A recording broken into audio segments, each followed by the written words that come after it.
हलीमा खान ने तहरीक इंसाफ के रहनुमाओं को सख्त तनकीद का निशाना बनाया और कहा कि इन रहनुमाओं ने बानी पीटीआई की सेहत के हवाले से कोई इक़दाम नहीं किए और वाज़ेह किया कि अडयाला जेल में कैद उनके भाई की सेहत के बारे में फैसले ज़ाती मौलजीन और अहले खाना करेंगे। पार्टी रहनुमा उससे दूर रहें।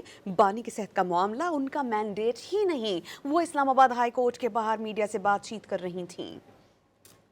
हो जाए, ये तो नाम पार्टी का मैंडेट है कि वो इमरान खान की सेहत के ऊपर फैसले करें। ये फैमिली का मैंडेट है और ये हमारे डॉक्टर्स का मैंडेट है। इमरान खान ने जेल में से मैसेज भेजा है कि मेरे ब्लड टेस्ट को मेरे डॉक्टर्स चेक करें, मेरी ब्लड टेस्ट रिपोर्ट।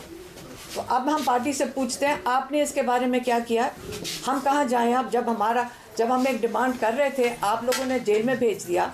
अब पार्टी का काम ही नहीं बनता कि इमरान खान की सेहत के ऊपर आइंदा कोई डिस्कशन करें, कोई बात करें, हमारी इजाज़त है।